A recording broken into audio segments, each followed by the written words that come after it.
Hey you, I'm the Queen of Shade. Welcome to the interview. Don't forget to comment, like, subscribe, and hit my Cash App to support your favorite content creator. Now let's get to the interview. Mwah.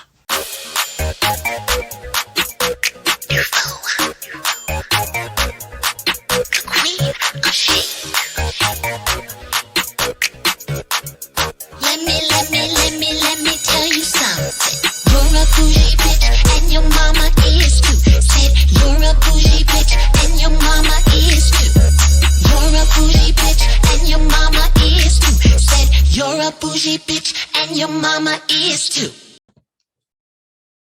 Salutations, Dufoes. This is your fabulous leader, the Queen of Shade, coming to you with another special presentation, moving full speed ahead, getting to everybody. I'm going to talk to everyone. I will not stop or rest until I have spoken to everyone that I wanted to speak to. Having said that, I have someone very special that you need to meet. He's a fitness enthusiast, and as you can tell, he came ready for this interview / conversation. So without further ado, I would like to introduce you to Mr. Fredo Mora. Hi. How you doing? How you doing? Good. Really nice to meet you. You came ready for this. I did, baby. I did my homework and everything. Looked at your videos. They're excellent, by the way. Excellent. Very natural with this man. Thank you. Really good. Thank you so much. You know, a lot of people, they say to me like on YouTube, because I'm rebranding on YouTube, and they're like, why are you talking? Why isn't the person talking that you're interviewing? I'm like, because it's not really an interview, it's a conversation. Of course. But besides, you have to lead the interview, right? Yeah, plus my style is different, Fredo. I have been in the entertainment industry for 20 years, behind the scenes. Yes, I've been doing this a long time. So my style is mine. Everything about me is mine. So I do things a little differently. So anyway, oh my God, I'm excited to have you here. So thank you for making this happen. Yeah, no problem. Yes, it's a good thing. And I love how you came ready. Like you came ready. Baby, listen, they don't come every, so often, so. Oh, and you did that for me. Thank you. You have an amazing, thank you. You have an amazing body. And we're going to talk about your fitness enthusiasm and everything. So let's start at the beginning, Fredo. Where are you from? Where'd you grow up? So I'm from the Caribbean. My father's side is Cuban. My mother's side is Brazilian. Yes. So yeah, I grew up here in Miami. Came when I was little. Came in the 80s when I was real tiny, and been here since. Grew up in Miami. I love it. I mean, look at the weather. Wow. So you're in Miami. That's why you were able to do this, because we're both on the same time zone. And baby. I'm stuck up here. I'm stuck up here in cold ass Philly. Hey, by the way, we have a friend in common. Anyway, he told me to mention your name, but I'll mention it to you later. Oh, okay. Another fan. It's a fan. See, you built me up. I was like, who? But you'll give it to me later. I'll give it to you later. Okay, no problem. So, explain to me. So Miami, I have another friend. I have quite a number of friends that are Cuban that live in Miami and Brazilian. And because they always say to me, the weather is not too much different than back home. Right. Okay. That's correct. So they also say that there's a lot of Cuban presence in Miami. There absolutely is. It is? Okay. So tell me what it's like for you to be Cuban and Brazilian and in Miami. Like, do you just fit right in? You speak the language? I want to know, as opposed to someone like me, a Northerner, a Yankee, like trying to fit in, like, how do you fit in? Like, is it like everybody speaks the language, everybody's gorgeous? Like, tell me about that. Yeah. I mean, it's a warm climate, obviously. So, like LA, I think a lot of people here are into fitness because of the climate. Yeah. We have a very a transient sort of community here. People usually that come here from South America and the Caribbean don't usually stay long. Okay. You know, Miami's sort of like that, you know, that hub, you know, a triage, if you will. So people would come here and then you know, leaving exile, leaving poverty, you know, crime, whatever, Wow. they come here. So we have a big melting pot of, you know, Haitians. I grew up in actually in the last 10 years or so. I was living in a Haitian Wow. community. I loved it. We have South Americans and lots of South Americans, lots of Central Americans. Wow. So that's the pool. So if you date here, for example, that's, you know, that's the pool that you're in. Basically, we don't have a lot of white people. Right. Right. Yeah, it's a mostly Latino community. So and black, a lot of black, you know, pockets, which is great. There's a Right. lot of diversity, man, and that's why I love Miami. You know, Wow. and you have everything. You know, you can date, you know, Brazilians and Cubans and Dominicans and Puerto Ricans and you don't, you know, Peruvians and Colombians. You don't get that in other parts of the country. You know, maybe a few other cities, you know, New York and things like that. But that to me is what makes Miami special. Wow. You know, the weather, obviously. No, because get this, Fredo. I remember when I was, oh God, when I was a little thing. I'm 39 now. I'll be 40 this year. Oh, So baby, you're still a it, baby compared to me. we'll get into that. But damn, you older than me and look fine like that. Hold on, I need to drink what I'm you're older. drinking. I need to drink what you're drinking. No, but I remember being like 19 years old and I was working up here in the suburbs. At a video store. It was my first job. I was making like $5.75 and I was the highest paid in the place. And it was crazy, $5.75. And I remember a man coming in, a distinguished gentleman, and he looked at me and I always had like, this is a wig, but I always had like when I was younger, I grew my hair. So I had like twists and different things like that, braids and different things like that. So what he walked into the video store and I greeted him because it was my job. You know, hello, sir, how are you? Nice to, you know, have you in today. If you need any help, you know, finding any movie titles, you know, I'll be happy to help you. My name is Bjorn, you know. Yeah. So turn around and he cocks his head and he looks at me and he says to me, you're in the wrong place. And I'm like, sir, because you know I'm walking away. So yeah, so I'm like, I'm walking away. So I turn around and I'm like, excuse me, sir, I'm sorry. Did you say something? He said, yes, I did. You're in the wrong place. And I said, sir, I'm sorry. I don't understand what you mean. He said, I'm from South. He said, I'm from South Beach. And he said, people like you are performers in the clubs down in South Beach. He said, and if you went to South Beach, you would make a lot of money and be very successful, and you would have a lot more than you have working up here in this video store. I mean, yeah, I mean, well, And yeah, I mean, there's more money in the arts, right? Yeah.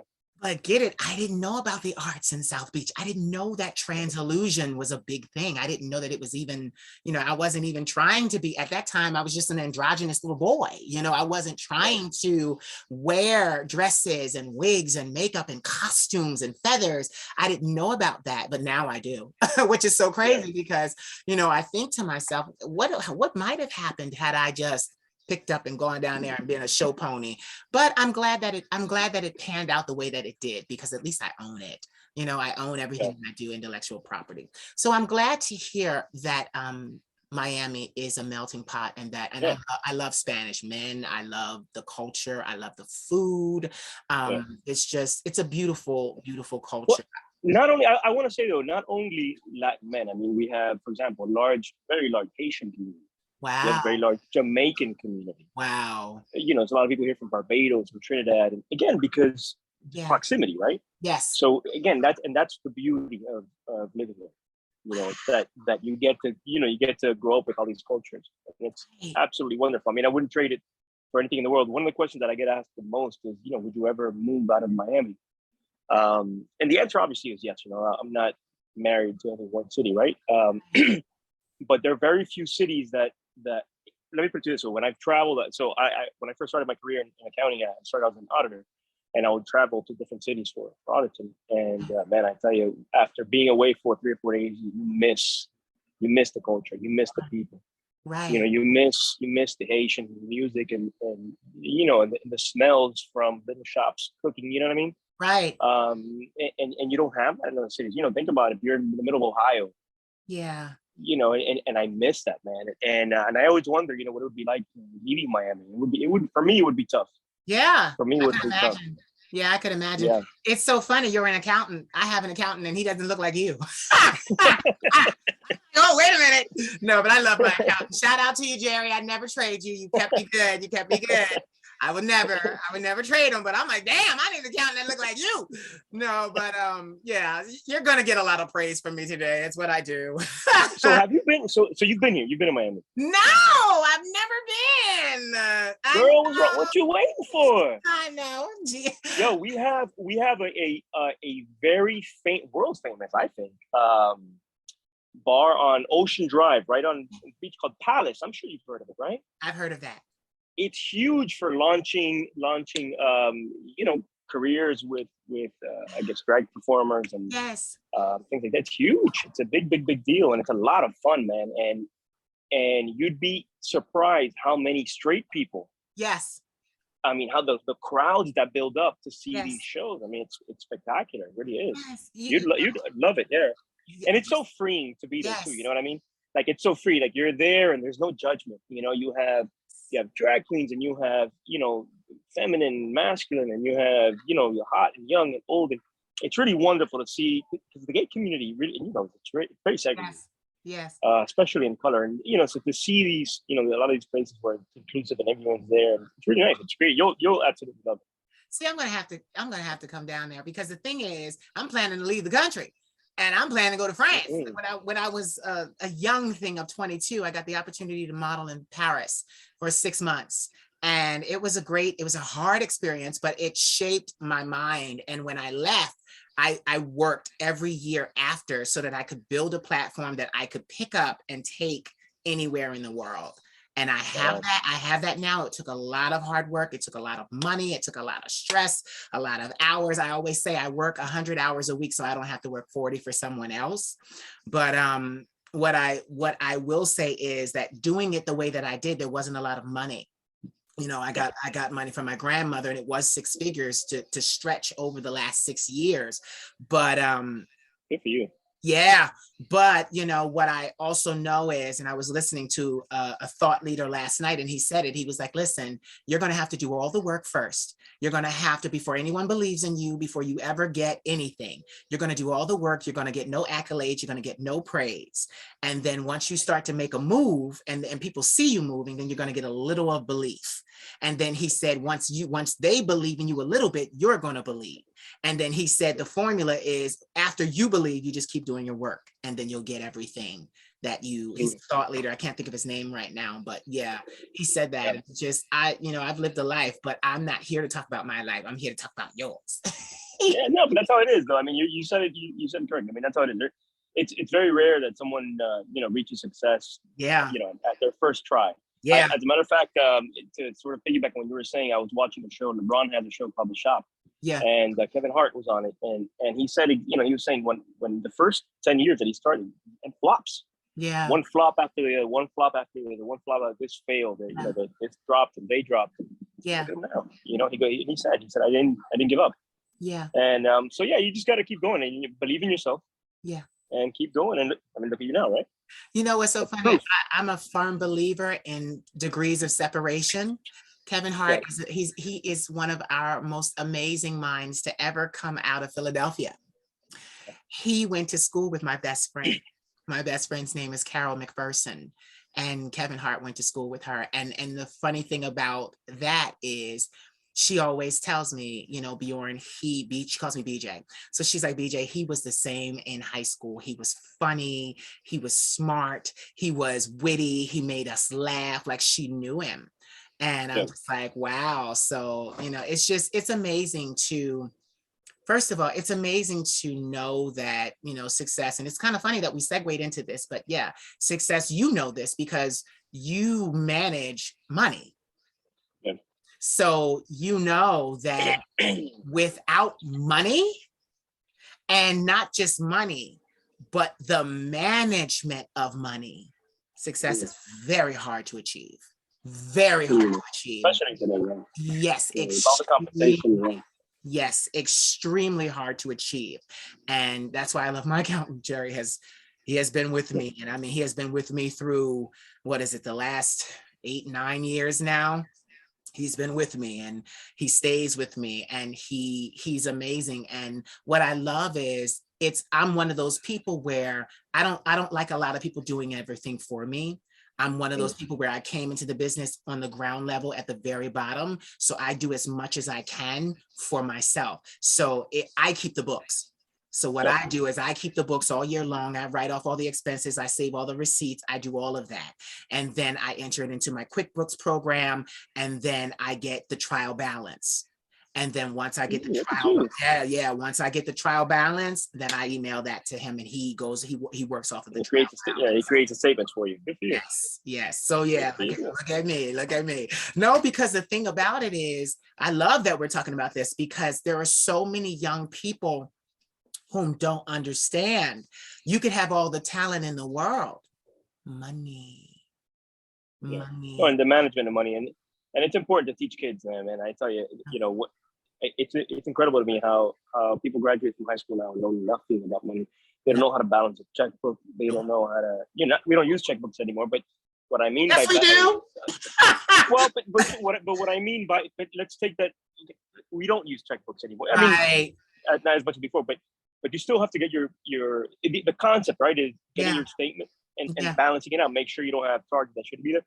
And you'd be surprised how many young people, they just don't know how to do that. They don't know, that's why their money doesn't last. They don't know how to invest. And it's really sad. Yeah, you know what? I want to throw a log on the fire myself. I'm 39. When I graduated high school, 17 years old, the class of 2000. I didn't know how to balance a checkbook. Yeah. I didn't know a thing about money. Not a thing. I never had an account. I never had a debit card. I didn't have any of that. No, and that was the thing. Like, my family, I talk about them all the time, but it wasn't the best situation. So with it not being the best situation and being so dysfunctional, my brothers and sisters, I'm the oldest of 4, and we were kind of dragged up. Started in the projects, very, very poor. My grandmother went to college, got her bachelor's degree and her master's degree in education. And what happened was, her children were born to my grandfather. He was Vietnam, and he was a Green Beret. Came back crazy as ever, but was already crazy before he went. So then he just came back even crazier. And it just was not conducive with being an environment for children. My mother did drugs for 25 years of my life. She started when I was 5 years old. And my father, he collected a government check because of mental illness. Now, my mother had it as well. And I'm in college, I was in college because I graduated 2000. In June, August, I was at Clarion University. I wasn't playing. I had to get away from home. I had to try to get out there on my own, but there was a lot I didn't know. But what happened was, through the hereditary, all of my siblings, we all have mental illness in some way, shape, or form. Me, I'm bipolar type 1. I have PTSD because of the childhood, and I have acute anxiety disorder. Yeah. So for a while, that's actually what stunted my career in France, because I was manic. I wasn't on medication. I had no therapy. It was imploding. I was trying to literally climb out of the abyss of poverty, the abyss of the hood. And I mean, even my grandmother, she moved my siblings and myself to the suburbs. I was in the suburbs at 10. So I had this suburban experience from 10 all the way to 17, but there was still so much going on in the home that was very hood. There was a lot of abuse, a lot of religion, a lot of mismanagement and misuse of religion. So it just wasn't a situation. So I said all of that to say, when I was put out for coming out gay, now, because this is the thing, all my aunts and uncles are gay and lesbian, but they're in church. So it was, they got to be born again. They got to deny their flesh. I have one aunt who said, the hell with all of this. She married a beautiful woman. I love them both. But for the rest of them, it just was very hard. So when I came out and I was accepted, accepting who I am and embracing who I am, I got the boot. I was kicked out at 19, homeless on the street. I didn't know how to survive. So here you go. I didn't have money, didn't know how to make money. All I knew how to do was work a job. But even then, like we said, the management of money was missing. So I always lived check to check, always. And I hated it. Now, this is the thing, being bipolar type 1, I get a lot of energy. Even now, I've had 15 years of therapy, like I said, and I'm taking medication. And it became a superpower because now I have this insurmountable, unquenchable amount of energy. I can work and build and create. Like even with these interviews, it's been 2 months and I have 125.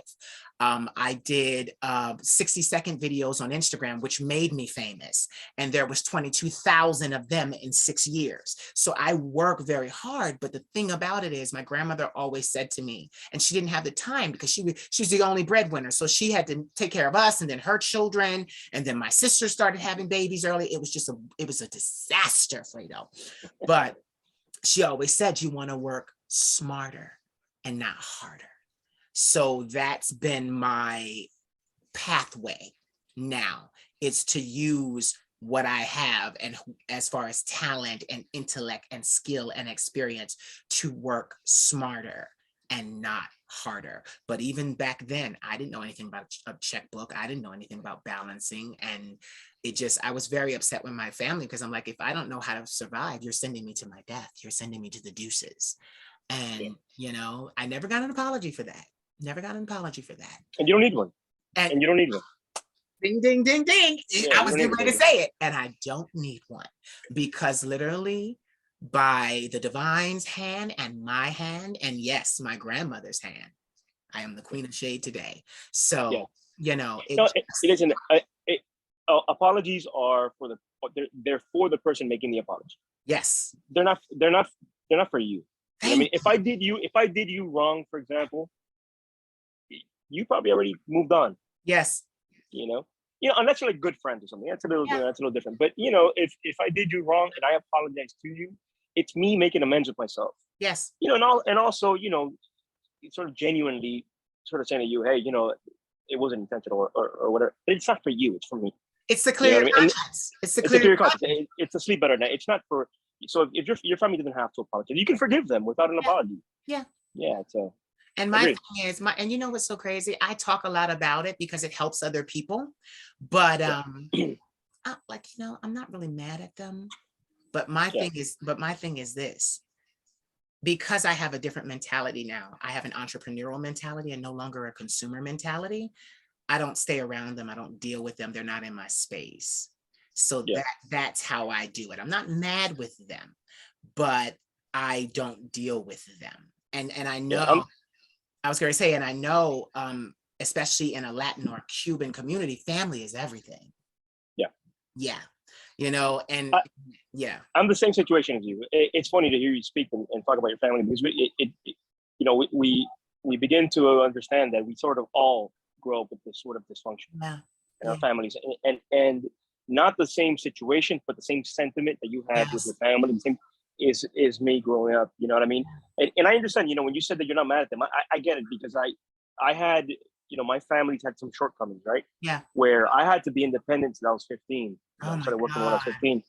And but no, it wasn't like, listen, we weren't we were poor, we grew up poor, but I always growing up, I had to accept that a really good friend of mine, his name is John Casal, told me a long time ago, his father was dying and his brother didn't want to help him with his dad. And he said to me, and I said, then, I was like, bro, your fucking brother's he's a this. And he said, no, he said, leave him alone. He said, he's doing what he can do. Yeah. That's it. They're doing what they can do. Right. Me growing up, I didn't get a lot of support from my family. Right. Especially after they found out, gay and all that. And I never got a nickel for college. I never got asked, how are your grades? I pushed through. You know what I mean? It was 4 siblings. All three of it was 4 of us. So 3 of them didn't even graduate from high school. Right. Dropouts. Right. For some reason I did. And I went on to college and I went on to get my MBA and stuff like that. Yeah. and become successful. I don't know what the difference was. What's the difference between me and them? I have no idea. Right. But growing up, I always resented my parents actually Mm-hmm. for not helping me and not pushing me, and not asking me about my grades, Yeah. and not offering to help me with my tuition. I Yeah. never got a nickel for college tuition, and I resented them growing up. Yeah. In my early 20s, until I began to grow emotionally, and I understood that they were doing what they knew. Yeah. That's it. They did what they were doing, what they learned, growing up, and how they grew up, and College wasn't in the cards for them. And that's it. And they didn't know how to, I let it go, and I accept, and I love my family now in a different way, and I don't resent them anymore, because I understand now that they did what they could do, in whatever, in their own way. And maybe they didn't offer to pay for my tuition in college because maybe they couldn't, or Yeah. maybe they didn't think college to them wasn't important. Right. I remember, I'll tell you a brief story. When I graduated from high school, I started going to college full time. Right. And I was 18 years old, going to college full time. I would wake up, and I had a full time job, so I'd get up and I'd go to work at 8:30 in the morning. Right. I'd get out at 5:30. I drive. I had a 5:40 class, and 5 o'clock, and I have 5:40 class. So I drive to my 5:40 class, and I get home at 10. I had a class that ended at 10:20, so I would get home at around 10:40. And I did that for about a year. And I remember about a year later, I sat down in my bed and I was crying. I said to my dad, "Dude, I can't take this anymore, because I don't see friends. I don't have a life. I need to quit my job, so I can finish school." I'll never forget this. My dad, and I was, 18 years old. My dad sits next to me, immigrant, older, health insurance is important for them. So he says to me, he said, "Are you crazy?" He said, "You're going to lose your health insurance." Mm. And I thought, and looking back, and it's a funny story now, but it's proof of how they thought, back then. Yeah. To them, they didn't understand, or they didn't understand the power of a degree. Yeah. To them, having a full-time job and insurance and a 401k is more important than getting a degree, because they were older and they had health issues, and that's important to them. Health insurance is important to immigrants. Yeah. And so growing up, I had that resentment. I would always say, "I can't believe my dad, told me that," but it's what he knew. Yeah. It's what he knew. That's what he knew. And see, and that's what I like. I like, because in that situation, they didn't help you, but they didn't hurt you. No, See, that was the thing. Go ahead, expound about it, and then I'll say what I was going to say. Go ahead. May I say that they didn't hurt me? They hurt me passively, if you will. Yes. Like they did to you, like your family did to you. They didn't hurt you directly. They didn't say you're a bitch. That's what I'm going to talk about. I'll talk about that in a second. Yeah, or and they maybe did. They maybe said faggot, and this and that. Yeah. But so it does hurt. It did hurt. Yeah. The willful ignorance, or they're looking the other way about about the gay issues and stuff like that, Yeah. not wanting to discuss it, and those things hurt. Not again, like, as far as schooling, not being able to support your kid, that hurt. You know what I mean? Yeah. So yeah, that sort of negligence, it does affect us as kids. A lot of parents, especially when they're new parents, they don't understand that the things they do, how it affects the little kid. They see everything. Yeah. They see everything. They absorb everything, and you think that they don't. They know, and it affects them. Yeah.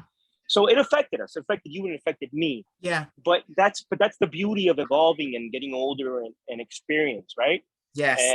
And I think it made you stronger. It made me stronger. Yes. Because I've been independent my whole life. Mm-hmm. To a fault now, where I think even now that I'm older, I don't know how to almost allow people to do things for me. Right. I want to do everything myself. Mm-hmm. Because I've always done everything myself. Mm-hmm. Just like you. It's almost like you feel more comfortable. That's why you probably work 20 hours a day, because you know that if you do it, you're gonna get it done, and it's gonna be right. And it's gonna be right. And we learned that, just knocking head when we were kids. What's so funny? My grandmother felt really guilty. She did. She felt really guilty. And about 8 years ago, she gave me 6 figures to start my career. But the thing was, it had been years, and it was her retirement money. She was an educator. She got, like I said, a bachelor's and a master's in education. So she wasn't rich. She wasn't rich. And the thing is, her and I, we talked about that. We talked about why, because I had all my aunts and uncles above me, her actual biological children. I was a grandbaby, first grandbaby, but why not to them? And then, she told me, she said, listen, I gave a lot to my youngest son. I gave a lot to my youngest son. I believed in him. I poured into him a lot of knowledge so that he could turn around and rise to help the family, to help other people. And she said to me, the more I gave him, the more he took. And then it wasn't just him taking, he would make very bad financial decisions. So he would end up losing her money. And I asked her, because when she was telling me this, I said, then why did you do what you did for me? And she said to me, because you hold on to everything that anyone gives you. You hold it. You hold it, and you have more maturity, and you have a very my therapist tells me all the time, I'm an artist, so I sing. So she always tells me you're a prodigy, because the way that your mind works, you don't really, like you said, independence. I had to be independent at 5. I almost died of malnutrition because I was stealing lunches from school to feed my brothers and sisters. And the crazy thing about it was I had to work on this in therapy, because I would feed them and eat none of the food for myself. I didn't learn how to make sure I was okay. And it's kind of that situation like when you're on an airline and they tell you, who do you put the mask on first, the baby, the child, or the mother? And it's actually the mother. You put the mask on the mother first. Mother first, yeah. And I didn't learn that. I didn't know that, because with religion, they teach you to give. It doesn't matter what they did, forgive, and this and that. So everybody was taking advantage of me. Everybody was using me. And it wasn't just financially, it was emotionally. It's kind of funny because I do this now, but in the family, they would come talk to me, tell me their deepest, darkest whatevers. And I had counsel, even as a young person, I could counsel them. You need to do this. You need to do that. You need to do this. I always had that. That was something natural that I didn't need to go to college to do. But when college happened, I too was devastated because I was around all of my suburban friends. Their parents had, first of all, their parents wanted them. They tried for them. They, with us, it kind of is like, oh, I had a kid and you're here. They prepared. Yeah, and they prepared. And so I'm watching all of their parents go, okay, well, which college you going to? We got you. And then I'm going home and I'm like, hey, it's time for college. And I got into 4 colleges. Like, what's going to happen now? Are you going to help me? And they're looking at me like, you see your 3 siblings? I got to raise them. You're on your own.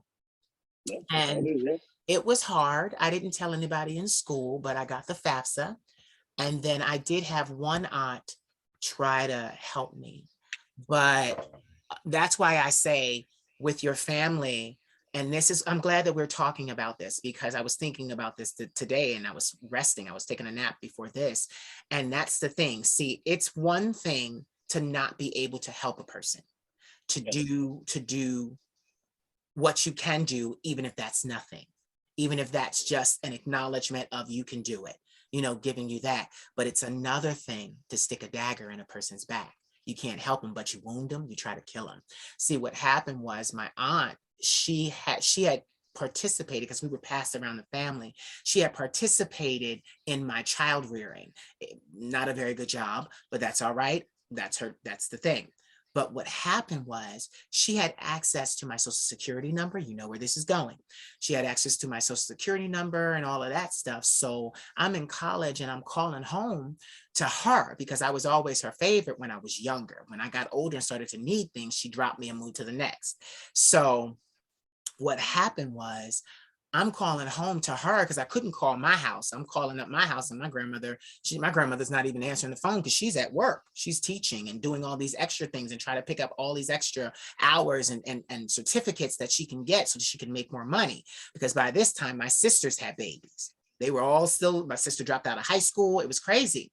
So I'm calling my aunt who didn't live there. And I'm like, I need some help. I need some help. You're the only person I've ever had in my life where, besides my grandmother, where if I needed something, I could call you. And she says, sure, no problem. Go to the, and I remember having to do this at the start of every semester. I'd go stand in line in the bookstore and I'd wait until I got to the counter with my books. And then, oh God, I'm seeing it. And then what I do is that she said, when you get to the counter, call me. So I'd get to the counter and I'd make the call on the phone and she would give them her credit card number and it would pay for my books. They would put it through and I could take my books and I could leave.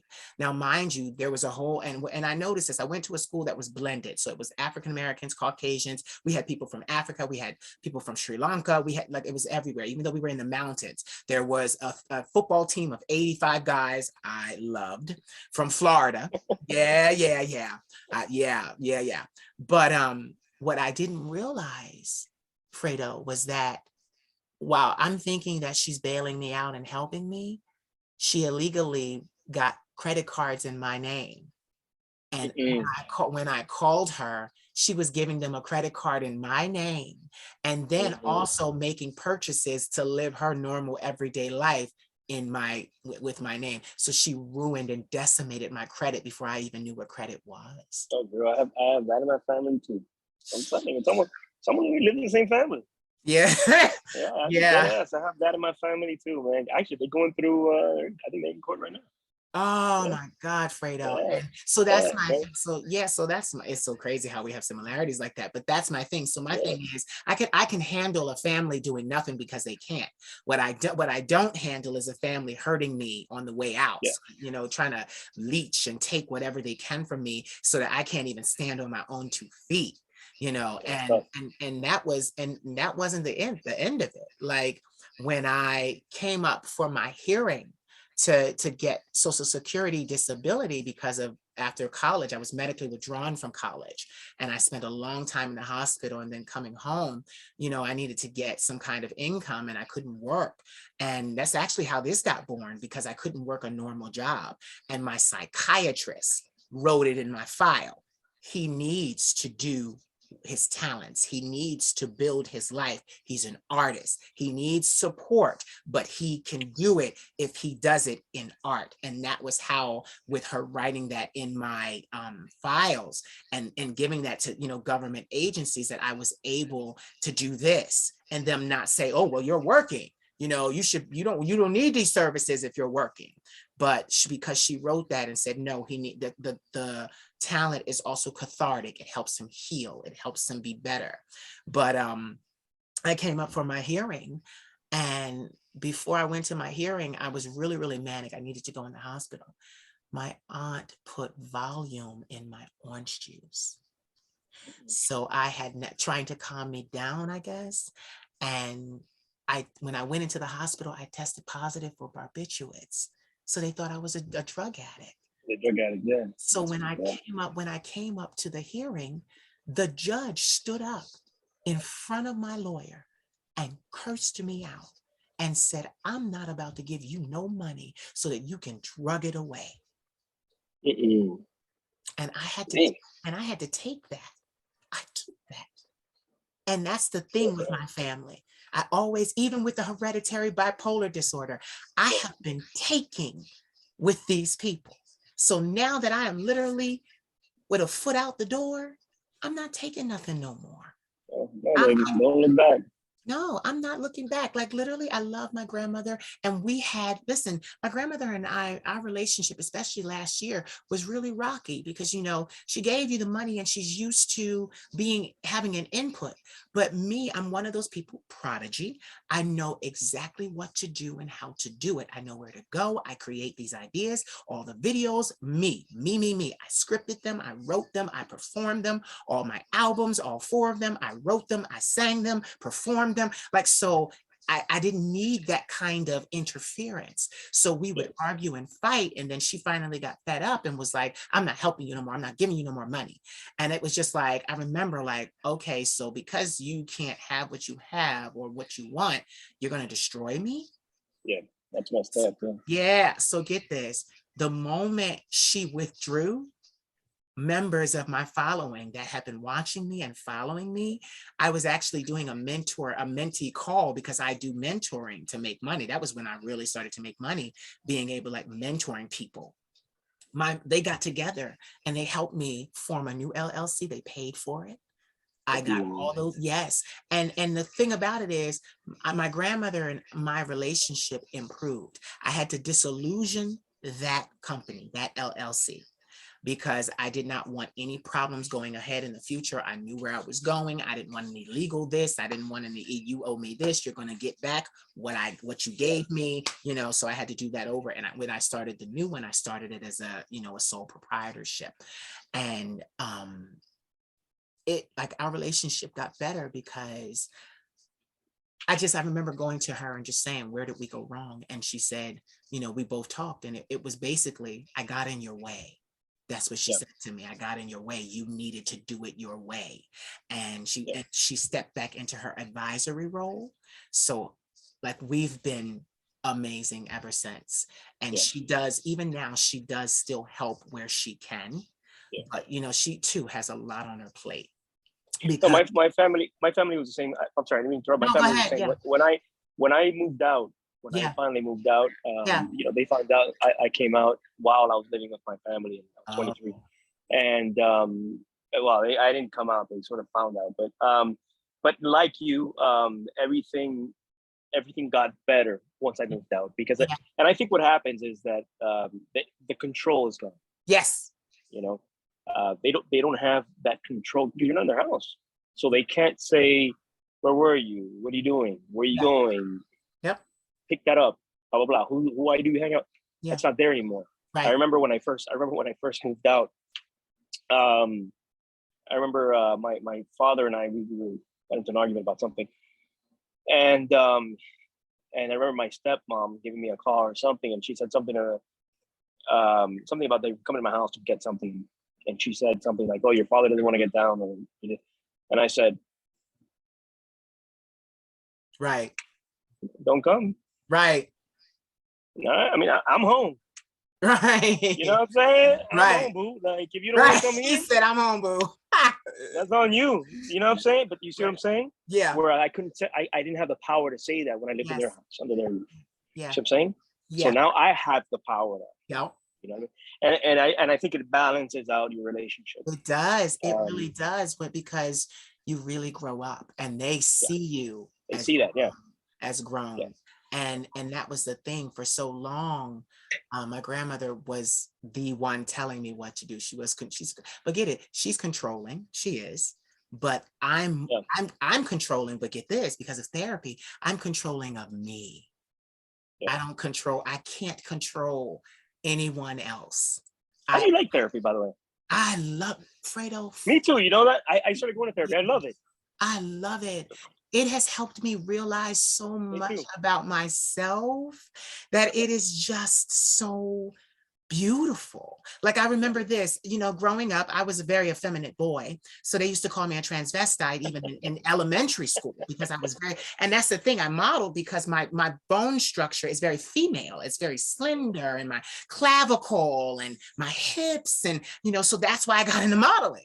But I wasn't ready because of religion. I wasn't ready to put on a wig and a dress. And they kept saying to me, you should do the women's shows. You're not built like the men. You're built like the women. You're the women's height. I'm only 5'11". So, you know, the men are 6'2", 6'1", you know, so they're like, you fit here. I didn't realize that they weren't talking about my life. They're talking about work. This is work. You're going to make a lot of money if you do it this way. And because of my family and because of religion, I walked away.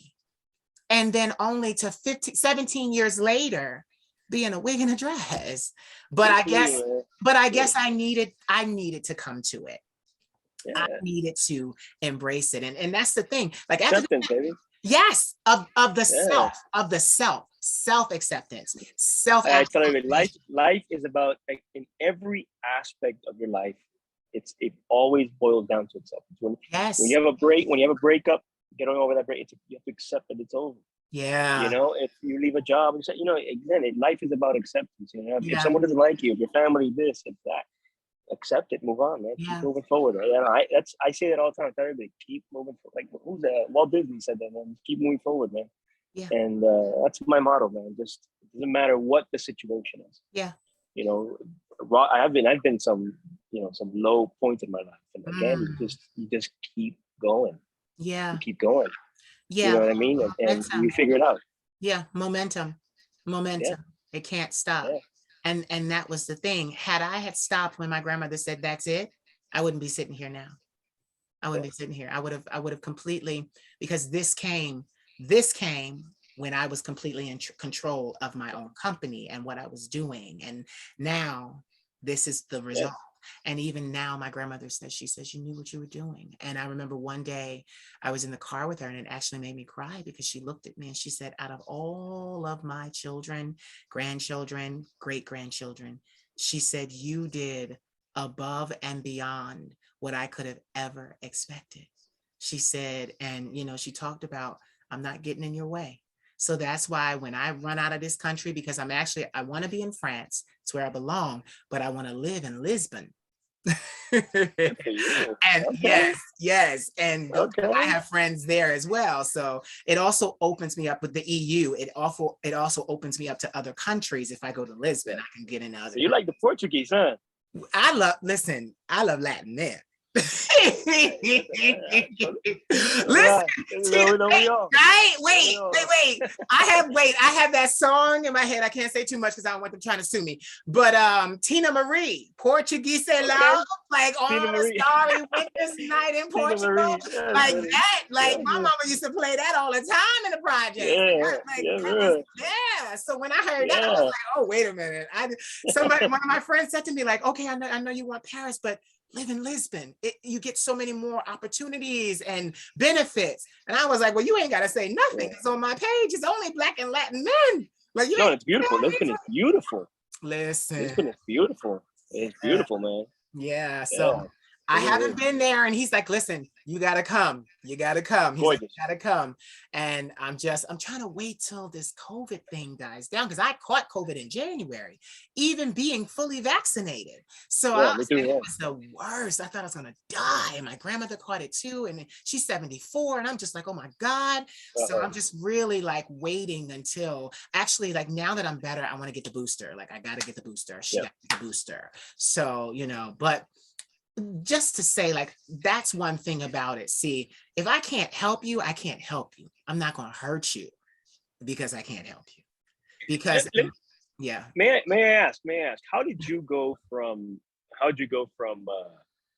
doing the sort of entertainment that you do to fitness? You know what's I'm curious. Hold on 1 second. Getting kind of dark. Oh, look at you! You look at you. You ready? Baby, I came prepared for you. I heard you a big deal. So you heard I was a big deal. I heard you a big deal, baby. So I came prepared. I want to let her down. No, so get this. What happened was, years ago, when I started the therapy, like, I had always, because I ran track in high school. So that was my first introduction to fitness. And then in college, I started doing fitness because I liked football players. So I had to have I was smaller, but I had to, I met some amazing football players. Didn't have sex. Wish we did, but we didn't. But I was catered to. Best bodies in auto sports. Yes, thank you. Because get this, NFL bodies. Listen, Linda, listen. Listen. Even in fashion, I am lobbying for that body type, because that body type looks amazing in a suit, and then in swimwear, and then in any other things you put in it. And like Black men, we're not Black and Latin. We're not skinny stick figures. No. We're not. So I got in college. I started working out, but I hadn't really gotten into the bench press yet. So I had a very slender, very toned body. And then as I came out of college, a couple of years later, one of my friends saw me working out, and I have such a drive for everything I do. So I was working out incessantly, like crazy. And he was like, come here. So I'm like, what? He like, lay down here. I'm like, all right. He taught me how to bench press. And from there, it was history. It was history. So and it was very therapeutic for me. It is, yeah. Fitness is very it really is. for me. I'm smaller now, but I'm smaller now just because of COVID and not going to the gym, but I'm working out in my home. So I'm kind of like my model weight right now. So everything is tight and right, but I'm going to get back on my whey protein and incline, decline, and all of that stuff later on. But I'm really trying to wait until either COVID is no longer an issue or I move, because I want my facility in my house. I am an extroverted introvert. I do everything from home. May I say one thing though too? Also, you mentioned working out, and I was going to say it's really important, especially for for us gay people to also get tested. Yeah. Because that's part of your health. Yeah. At least every couple months, draw your blood, check your cholesterol. Yeah. Because they call it silent killer, because it kills a lot of people, cholesterol, especially younger men. Check your cholesterol, check your blood pressure. Yeah. And check your insides, because you can be skinny on the outside and just be very sickly on the inside. So not only go to the gym and not only try to eat healthy, but make sure that you're not carrying some sort of condition. Yeah. And that's really important. Get this, my doctor, his name is Zachary Lyons. I'm calling him out because he's amazing. He's been saving my life because I had high cholesterol. Yeah. I had it for like 15 years. And you're probably lean, right? And you're probably lean. And I was lean and working out. And the doctor before him thought it's not possible. Not possible. She mentioned to me you had high cholesterol, but she thought it would straighten itself out. It didn't. I had to then go to him, and I've been seeing him the last couple of years. And this man is, first of all, he's married. He has 3 children. He's so beautiful. I don't like male doctors or male anything. It's like I always stuck with women because I just felt, better around them, because I didn't really like knowing how the mind of a man can work. I didn't want to be judged. I didn't want to be, accosted. So, but he proved to be the best choice for me. Good for you. And so, he's been working on my cholesterol, getting it down, and just making sure everything is the way that it should be. And I am so thankful for that. I can't have red meat, but I haven't eaten red meat since I was 16. That was gone. You don't eat it. Yeah. Right. I love seafood. And the thing is, I can only have shellfish in a very small quantity. He actually said, you can have it, but don't have it. So get this, I ate shellfish all my life. So I gave that up because he told me you can still have fish. So I'm like, there's so many wonderful pieces of fish out there. So I was like, okay, at least that's good. But then he recently said to me, no cheese. And cheese is my life. It's my life. When listen, I went to France, Camembert is this pungent cheese. Like cheese, like in a charcuterie, or you're talking about like cheese like in a sandwich? Like you put charcuterie. Okay. Get it? And that's how I eat my cheese. But he said no cheese, none. So I was like, yeah. Now, so get this. I had to get rid of mine, and get it. The day before, I bought 4 blocks of pepper jack cheese that I was going to light into with my salami, because I do eat pork I love the pork. So I do love that. So I was going, I got the salami, and it was all gourmet. It had pepper around it. And I'm like, I'm going to cut this cheese up. And he's like, no cheese. And I'm like that changed my life. I wasn't ready for. Yeah. I think I'm the same with rice. I think white rice. Well, we love us some white rice, bro. We eat white rice with everything. Yeah. I mean, we love us some white rice. If I ever had to cut, I mean, I still eat white rice, but in very small portions. Very small portions, and that's what he told me. He said very small. He was like, you don't have to completely swear off it, but I did, because I didn't want. I want to live. I want to live. Yeah. Fredo, it has taken me damn near 40 years to get here. Does your family have any for example, my family. So my grandfather died of heart failure. Okay. My father died of my dad had cholesterol and heart issues. Yeah. And so that's part of the reason. It's not the reason why I exercise. I exercise because, as a kid we played street ball and with a stick and a ball. We played baseball, we played football, and that's sort of what catapulted me playing into sports. I love sports. Right. Then I played tennis, and I played football in high school. Yes. And then when I graduated, I played tennis for college. Yes. Played tennis in college, and I played. I wanted to play football, but it was just I was too short. I'm only 5'8", and right. And these motherfuckers in college, they're trying to get into the NFL. They will not. I know. Yeah. Not. So I stuck to tennis for a year, and then finished up my college career. But as I got older, I do it now more to stay alive, like you. Yes. Because I'm prone. Yeah, my body has this position to produce more cholesterol than it should. Yes, yes. And my father had the same issue. My father actually had to take pills for his cholesterol. Yeah, I take pills. I take pills. Mm-hmm. I take pills. Yeah, so did my dad. So I'm always checking my cholesterol, and I'm always checking my blood pressure, and I'm always checking those things, and to make sure that that I stick around. You know what I mean? Yeah, and also the other thing is, so you want to have a quality of life. That you said it. Quality of life is. You know what I mean? It's not just about being healthy. I mean, you want to be healthy. Not, you don't want to be on that sort of that line of that borderline of healthy. No, you want to be a little bit above that, so you can enjoy your life. So you can run with your kid. Yes. You know what I mean? So you can throw a ball with your kid. So you can, you know what I mean? So you can stay alive for your partner. Yes. And go skiing with your partner. You know what I mean? You want a quality of life. It's not just about making sure that that everything on that sort of health sheet sort of we pass. It's not just about that. It's about, again, quality of life. Fredo, I'd be damned if I worked damn near 20 years to get what I got, and then the glass ceiling shatters. I get every dream I've ever had, and then I die? Mm-hmm.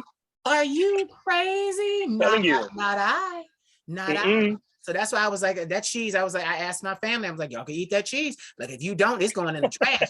It's going in the trash. My grandmother's from that era where you don't throw anything away. I said, oh yes, right. Y'all don't eat this cheese, it's going in the trash. Like, no, like, I want to live. I want to live. There is so much of the world I have yet to experience. There's so many, there's so many good. It's so funny you say that. My parents didn't throw anything away. My parents recycled their oil. Did your parents do it? My parents are so good. My parents had a jar. My grandma had it too. Yeah. And they would deep fry something, and they would take the oil and put it in the thing, and then reuse it again. Yeah. I'm like, God, ghetto ass. You know what I mean? But then I got older, and I started living on my own, and I noticed how expensive everything is. Yeah. And I'm like, I see it. I understand y'all motherfuckers now. Yeah. Oh my God. Yeah, but no, you're right. Quality of life. That's so great that we segued into that, because a lot of people need to check their health, and I want everyone watching to understand that your health and quality of life is everything. And for STDs, by the way, STDs too, by the way. Yes. STDs, that's very, because it'll hinder your life. Yes. And I've never had anything. I've never had. I have. Yeah, it can be. It's rough.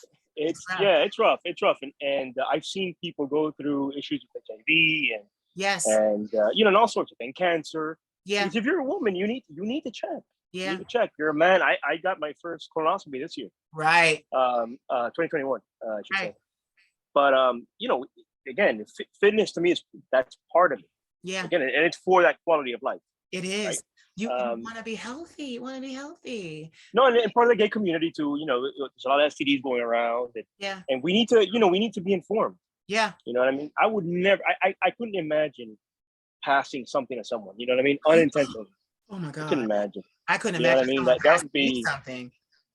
Yeah, it would be devastating. And I have friends that have HIV, and I've seen what they go through, and it's just not tough, man. Yeah, it's tough. It's tough, man. I've been celibate it'll be 10 years in August. I've been celibate.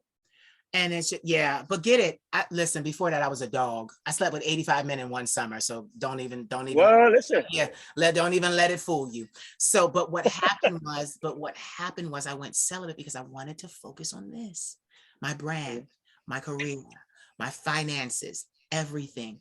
I literally, for 6 years, I chained myself to my desk in my room and just created and worked, and not just created, but learned the business side. And now, Fredo, the business side is my favorite side.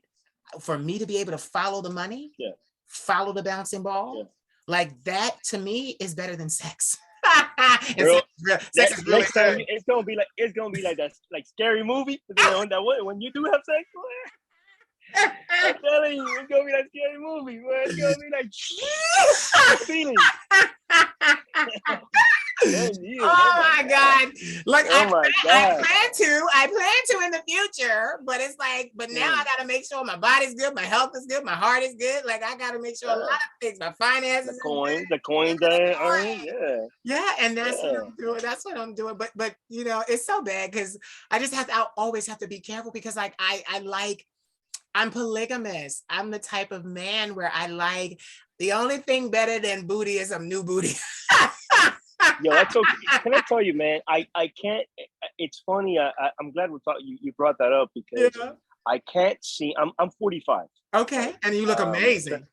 Thank you. I turned 46 this year, and I can't get used to open relationships. Right. I can't get used to it, man. Because you saw your mom and your dad.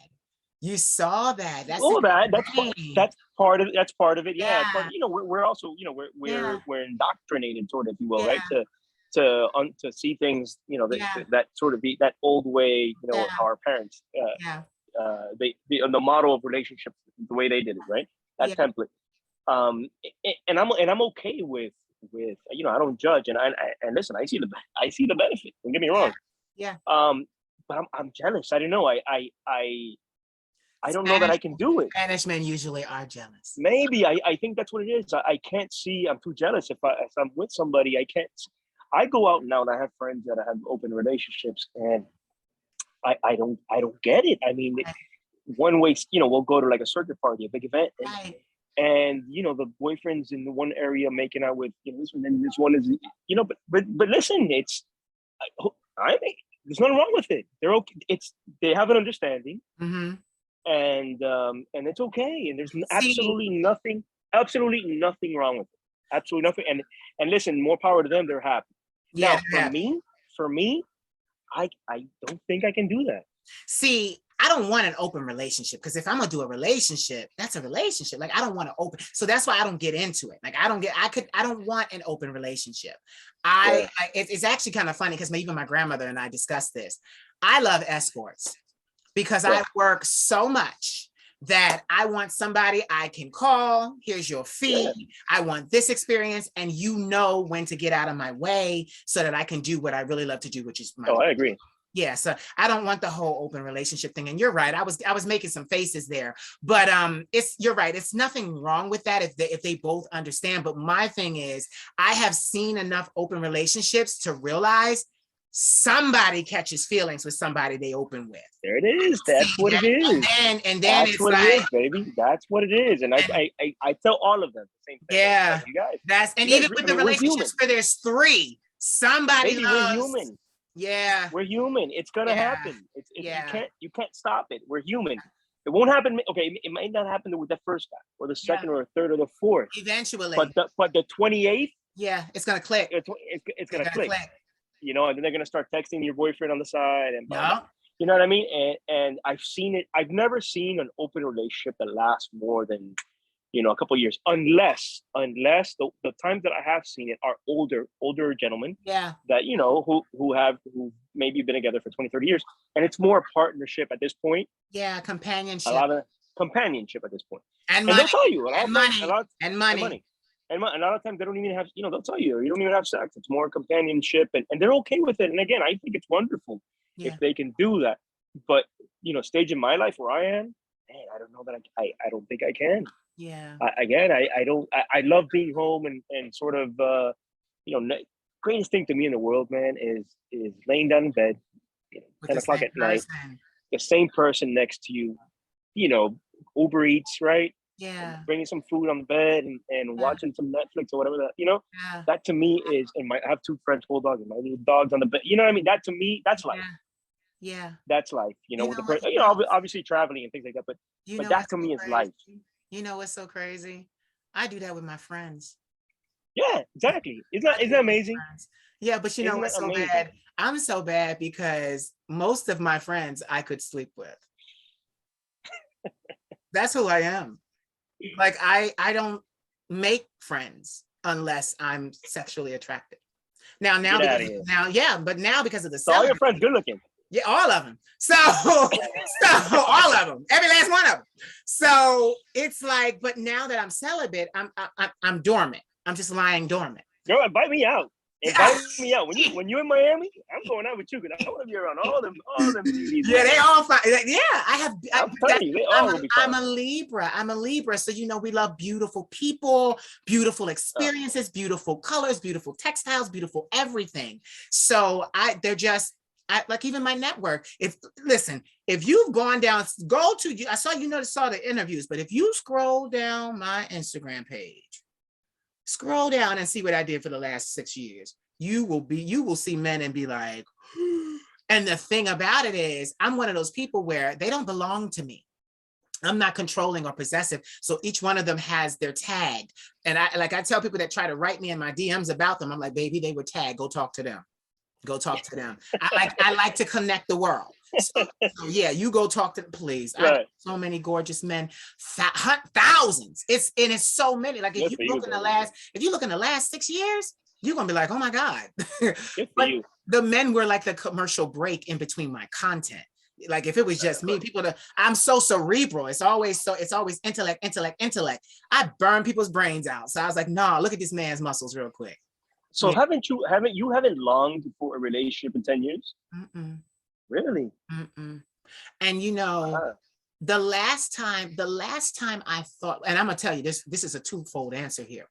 The last time I thought about a relationship, he was an older gentleman. I had become very accustomed to him, and we had this facetious humor between us. Like we could talk about everything. And it wasn't sarcastic, it was facetious, and I loved it. He would Right. make me laugh with his responses. But I said to him, and it was true, that I loved him. And that took a lot, because as an adult, that was the first time I ever told a man that I loved him, That's a big deal, yeah. and that I wanted to be with him. And because Wow. I tried it in college, and with the guy that I actually was the love of my life. And he was like, you waited so long. Like, why you wait so long? And it was a bad timing, because then I was being carried out on a stretcher to go to the hospital because I was Yeah. having a manic episode. And so I waited. But when I got older, I told this man, and you know what he said to me? He said, he said, he didn't tell me then that he felt for me, but what he said was, I can give you more in a business relationship than I can in a personal relationship. That's what he said to me. And he was right. He introduced me to several people that were influential in my business practices and things like that. He introduced me to those people. So he was Baby, right. When someone tells you who they are, believe Yeah. them. Believe. Ain't that what all our grandmas told us? Yeah. When Believe someone them. tells you who they are, believe them. But I You know what I still mean? tried to press, and get this, I still tried to press him, but I also was not at a position where I was this. I was still very much struggling. And to be honest with you, I'm gonna just say it. He didn't want to fund somebody's dream. Right. He didn't want a partner that he had to invest all his money into to make them great. And then That's okay. and get it. And that is okay. And then they end up Yep. leaving him for something younger. Yep. So I understood his apprehension, but it did kind of bother me, because then he eventually moved to Atlanta and didn't tell me, and married a man. So, but the thing about it is, I was actually really happy to see him go. Yeah. I was happy to see him go, because I was coming into who I was, and it just, the timing, it was time for me to grow. And he did you a favor. Yes. He Okay. did you a You favor, get baby. it. He did He me did you a a favor. favor, and get it. I love him, but I don't love him like I used to love him. I love him like I love a puppy. Yeah. Like you love a family member, you know what I mean? Like you love a family member. You love them, you know. There's sort of like an unconditional love, but it's not romantic, No, it's not. right? Romantic. It's a yeah. I get it. I absolutely get it. Yeah, it's not romantic at all. But then also being in this business for 20 years, the very first thing I did, because I actually attended Barbizon modeling school before I ever got into the business. Wow. Yeah, because I Big wanted fucking deal, Barbizon, huh? yeah. Shit, I don't know shit about modeling, but I know more Barbizon. So I wanted to learn about the business, but get this, my instructor, the first thing he said to the class was, you want to be in entertainment? You want to be a model? You want to be a singer, actor, whatever? And we were like, yes. He said, go home and get rid of your significant other. He said, because they're not going to understand or be able to tolerate all the attention you get, all the favors you get, all the notoriety you have, and they're not going to understand your lifestyle. You can't be partnered. And I thought he was joking, Fredo. I thought he was joking.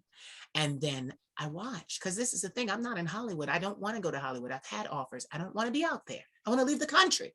I want to, because I see you on a talk show. Yo, listen. I want to see you on a talk show, baby. I'm saying you're natural, man. You could do it tomorrow, man. But for real, honest to God, easy listen, for you, so easy. Listen, I don't want to be on television here in America because they make it for middle America. I'm not about to change. I'm not about to change. Yeah, it's true. I'm not about to change. Yeah, it's true. It took yeah, me, you have to conform to them. Yeah. Yeah, it took a long time to get here.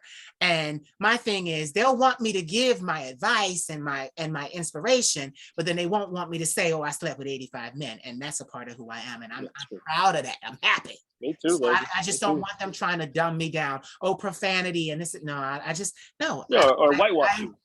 Right. Whitewash you. Like I tell people all the time, this is the career. The internet. I've wanted to work on the internet since 2004. This was what I wanted to do because I can pick up this computer, my empire, all my terabyte drives, go anywhere in the world, connect to Wi-Fi, and still do this. Still do this. And then have a studio in my house, record my music until my cows come home, and then digitally release it. This is freedom to me. It's freedom. So I'm not about to tap dance for no studio, and then you take my intellectual property and I don't own it. No, I got nephews I love. I got to leave this stuff to them, you know, so that they can continue to do what they need to do in their lives. So it's like, no, like I don't want the red tape. I don't want the red tape. And good for you. Everybody said, oh, you can use this as leverage. I said, baby, this is not leverage. This is my life. This is my career. You are seeing moments of my life. This is me. You know, the beautiful thing about you is that you know what you want. Yes. You know what you want, and it's you know, full speed ahead. Yes, I have that precision too. That precision, good for you, man. Focus. That's awesome. That's awesome. So, that's really, really important. Thank you so much. So tell me, what friend was speaking to you about me and said, I have a friend in Philly. His name is Ruben. He said he met you one time. Where did he say he met you? His name is I forget his last name. I think his last name is Karen, I think. Latin young man. I mean, very handsome. Okay. Very handsome.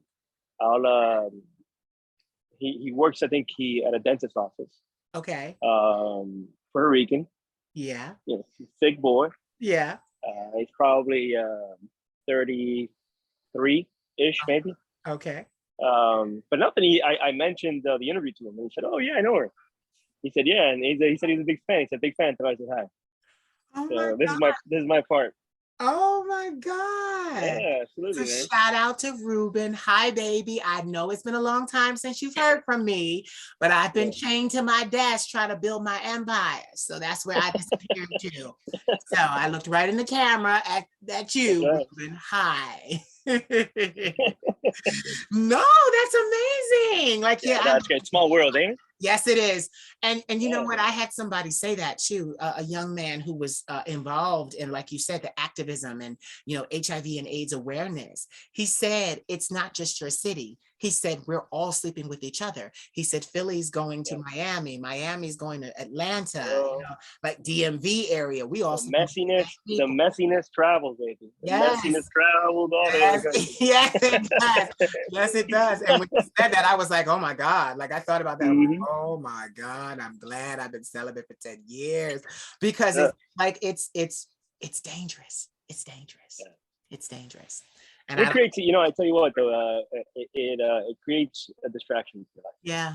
And that's what, yes, you hit that on the head, Fredo. And that's what I couldn't have because I do everything with focus. So how I got to 85 men was because I was like, okay, I'm going to go to work. And then when I come home, like we're going to do my thing. Yeah.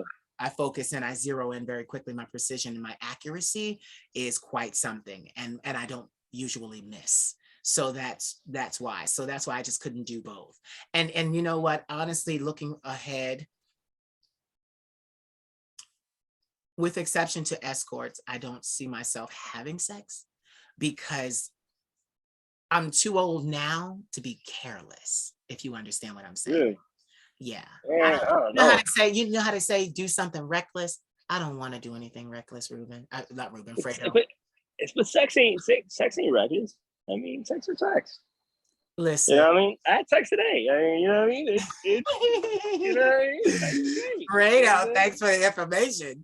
But no, but like I think because I do, even sexually, even with those men, they remember me. I've had men write me 9 years later and say, I'm so proud of what you've become. And I'm so honored that I got a piece of you. Did your sexual interest, like what you enjoy sexually, did that change as you got older? It's always Yes. sort of kind of like this. Yes, it did. Yeah, you picked that right up. Okay, wait, before I answer this question, what's your birth sign? Leo. Leo. Yeah, very in tune, very cognitive. That's why. August 18th, Y'all got that spooky gift too. I do too, but y'all got it. But what happens is when I first came to sexuality, I believed, what the men were telling me. You're beautiful, you're effeminate, you're a girl, you're a bottom. So I did that for like 8 years. I was like, okay, but I hated it. I hated it. It wasn't really who I am, who I was. And it was kind of funny because even with the distinguished gentleman, I met him and I'm thinking, okay, if I'm going to keep this man around, I got to give up the cookies. So I'm thinking, So then one day, I just was coming more into self-awareness. I had started my first YouTube channel. I was being embraced by the world. I was being honored and they were understanding, okay, you're very talented. We want to see where you're going. It was my first brush with success and fame that I said, you know what, I gotta be me. So I called him and I said, I'm saying goodbye. And this was the thing. He loved me. He did. He loved me. I loved him too. But it was in a different way. He wasn't trying to settle down with me. He was he loved me. Wasn't in love with me, but he loved me. And, so I called him and I said, I guess this is goodbye. And he's like, well, what do you mean? I said, we will never have sex again. And he was like, why? Explain it to me. And I start talking to him and I start telling him about this awakening and I start telling him about how I never really wanted to bottom, although I'm glad I had the experience. I didn't always enjoy it, but I find that when I do what I do, it allows me empathy. I'm able to, because now I'm a blouse, I'm a feminine top. So, and I don't have sex like this. I have sex with muscles out, underwear, socks, So, but I said to him, I'm like, bottoming is just not who I am. I've never really loved it. It was good with him, but I said I got to move on. And he said, well, what are you moving on to? And I told him, I said, I'm a blouse. I'm a top. I need to do what I need to do. And he was like, so what do you mean we'll never have sex again? I said, we'll never have sex again because I'm not bottoming for you ever again. You're not compatible. I mean, exactly. Big deal. Yeah, it's not that serious. Yeah. He said, okay. Hung up the phone. Fredo, I get a knock at my door. It was him. The first guy I ever topped. was him. Yeah. And I had the similar, similar situation. and I loved him. I loved him. So it made it the hottest experience I had ever had. And I still thank him for that. Because, but in my mind, after it was over, I said to myself, I said, you mean to tell me if I had been myself this whole time, I wouldn't have had the bottom. I was mad at myself. But well, you have to grow. That's what I was thinking. And I don't regret anything. Don't regret anything. But I also realized I have no regrets, but I also realized he needed to grow with me, because some men are not just going to meet some stranger and then flip over on their back for them. Like, that ain't gonna happen. Like, you got to they got to know you, like, because bottoming takes a lot. So there's a lot of preparation involved. So then after him, I started my escapades of the summer. It was 85. That was Italian. Me, I'm so driven that I was keeping score. Like, I was focused. I'm like, okay. Yeah. So yeah. No, my story as far as sexuality is similar to yours. It's a little different, but it's very similar in the sense that when I first came out, I came out when I was 23, and I was for the first 10 years or so. Yeah, I think 10 years or so. Yeah. 8 years or so. Yeah. I was just a top, and I was like, no one's gonna touch my ass, and right. Because as kids we're indoctrinated to believe boys like blue, girls like pink. Yep. Boys are male, they stick their penis and things, and women are submissive, and so you have to sort of tell yourself, hey, there's other options. Yeah. You know what I mean? There's sex is more than just that. Yes. So the first 8 years or so, it was like that. I was like, no, this is I'm just strict this. Then I fell in love with someone. Yeah. Who also wanted to talk. Yeah. And he said if you don't do it, I'm out. Oh, and baby, he was out. And he was out. And I was like, no, come back. I'll get my bed. I'll try it. Oh. And I'll never forget. He bought me a little pink dildo. This big, little tiny one, a little small pink dildo, the size of a. Yeah, you gotta get used to it. I should have got a little, and I would practice. I would practice, and I learned how to do it, and it wasn't until many years later that I actually was comfortable. Because here's the way I look at bottoming, right, or topping and bottoming. And again, this is just speaking for me. Yeah. Topping is for me, right? Because I have a penis, and men ejaculate, and just naturally I just like being the aggressor. I like being the dominant one in bed. Yes. It's just naturally that's sort of kind of like where I fall into. Bottoming is different. Bottoming for me, even though now I've learned now how to bottom, and I actually enjoy it now. I very much do enjoy it. Yeah. But bottoming is for the other person. Yeah. In the sense that I'll do it. For example, if you and me are together, you and I are together, and you wanna be a top, I'm all for it. I'll never fight you, and I'll encourage you. Yeah, let's go. Come on, you know what I mean? Right. Because you're my boyfriend, I love you, and I want you to be happy. Right. And that's what you want. I'm cool with it. Right. But I'm doing it more because I'm enjoying that, something different, right? That different part of our sexual relationship. Right. Now me being submissive and someone being more dominant, and the passion, right? And seeing their passion, on top of you, and just being submissive for a while, and I believe it makes sex better. It makes your relationship better, because you don't have those inhibitions. To me, there's nothing more. And I have this, by the way, when you said you got older and you kind of sort of felt you knew what you want now. Yes. And you don't want a bottom. No. I'm the same way in the sense that I don't want to be with somebody. And I meet people now, and they say to me, they'll tell me, oh, I'm just a top, or I'm just a bottom. And I'm like, peace. Yeah. I want someone that's verse. Yeah. You're not verse, boo. If you're not verse, don't even call me. Right. Because to me, it's especially if you're a top, and you say to me, I have big legs, and I play sports, and I have big legs and a big butt, and people, like a lot of men look at me and they say, "Oh, I've seen on Instagram." Yeah. Magnificent. So a lot of men just to make it not just the assumption, they're attracted, and I get it. I'm attracted to it too, and they'll say to me, and I'll say, "Okay, fine, but are we gonna flip?" And they'll be like, "No," and I'll be like, "What?"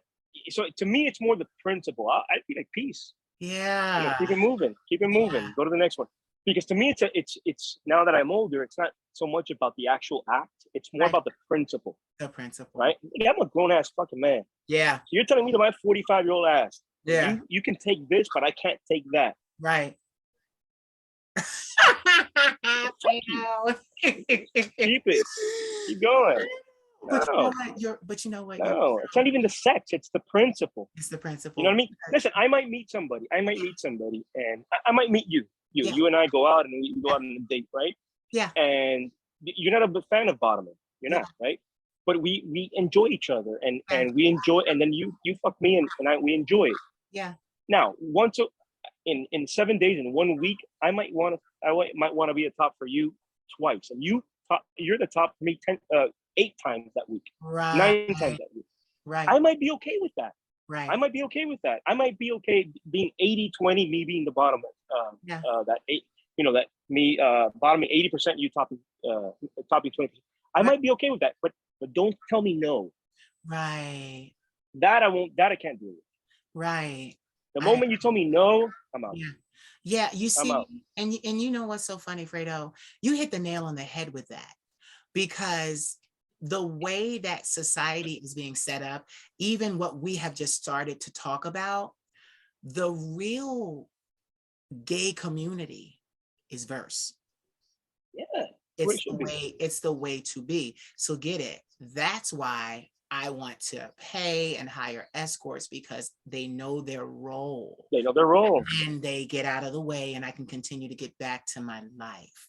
See, because you're right. I would not ask someone that I met on my own in a club or somewhere to just be one thing, because that's not indicative of life. Life is all things. Life is many things. So that's another reason why I am the way that I am, because I don't think that's fair. I remember I was having a threesome back in the day, that summer. It was the summer of 2008. And I remember the guy, he was another top. He brought the guy in who was going to be the receiver, the bottom. And I because I had bottomed before, I don't think the other guy that was a top, he had bottomed before. So he just the guy's laying down and he just starts plowing the guy. And the face that I'm making right now is the same face that I made. I was like, no. And I made him stop, because it was at my house. And I asked the guy, I said, are you okay? And the guy, you saw it in his face. He was stunned and shocked that I would even consider his feelings. And that made me angry. It's making me angry now, because how dare our community treat effeminates and bottoms like they are just nothing or holes in the wall. This is not a glory hole situation. This is a human being that you can actually cause damage and tear and rough up really bad back there that could have lasting effects. And because I was a bottom before, I understood that. And then the guy actually asked me, he said, I'm fine. Now, will you top me? Because I, in that moment, made a mental connection with him. So he wanted to do it even more so, because I had stimulated more than just his sexuality. I cared. And I was like, I looked at that guy. I never invited that guy back to my house. Never again. I never invited that guy. Cause I was like, and he wasn't a small guy either. And the guy that he brought in was a tiny guy, 5'7", 5'6". And I think he was Spanish too. Great body, big legs, big thighs, beautiful face, worked out. And I'm like, and that was the thing. See, that was the thing for me. And that was also another reason I went celibate, because I could appreciate the form of the man. That's what I do even in my work now. I appreciate the form. of the man. I'm like, wait a minute. Like, that's why I started showing guys, because my attitude is, bitch, did you look, take a look at this. Look at this. Like, that's what I do in my work on my Instagram page. I'm like, I saw it. Y'all got to see it. Everybody got to see it. So that's why even now that I'm taking a break from Instagram and trying to figure out what I'm going to do when I return, because I will return. So, but I'm still storying, and I'm still commenting and following and sharing things. So I got always men in my story. Like, look at him. Look, like, that's what I do. Look at him. Look at him. Like, that's what I love. Because I'm not really obsessed with fame. When I was 22 and everybody was treating me like shit, hell yeah, I wanted fame to prove and throw it in their faces and say, look, bitches, you underestimated me. I am worth something. But as I've gotten older, I don't want the headache. I have the notoriety, but it's more so now a tool and not something I'm after. So with my tool of notoriety, even what I'm doing right now, I'm look at this gorgeous man. And here are all of his links underneath this video. Reach out to him, say hello, go to him yourself. Like, that's what I do as a human being. That is what I do. And it has become my brand. It is because I love to do that more than anything. Take a look at this. I have this light, and I don't want the light always shined on me. So I shine the light other places. And I love it. And I tell my guys, I say, listen here now, all I can do is shine the light. You got to be ready, because me shining the light is one thing. You keeping the light is another. Yeah, baby. You got to bring your own glass. You got to bring your ring light. Yeah, you gotta be ready. Yes. You gotta come ready. You gotta keep the light. So I can't help you with that. You got to be interesting. You gotta bring it. So, and they do, they always do, because even when I say that to them, I still pick the best of them. I go through. I remember when I was trying to be a model and they wanted me to be a booker because they were like, your eye, you have such an artistic eye. Like, for men, I have an eye. So I show them off in the best way possible. And that's one thing, because I'm like, I want people to see you at your best. At your best. But I can tell you what, I think your biggest gift is and not very many people have this, is you bring out, you make it easy for the other person to talk about personal things. Thank you. And that's such a gift, because not everyone can do that. I mean, I wouldn't be able to speak about the things that I've spoken with a different type of person, and you're so open and you're so free, and that it makes it easy for us, to speak our mind and be free also, because we know that there's no judgment. And to me, that's your biggest gift. You make it so easy. You know what? Because you can't teach that. Yes, you can't. You can't teach that. It's either your personality or it's, you know what I mean? Fredo, I spent my life being judged.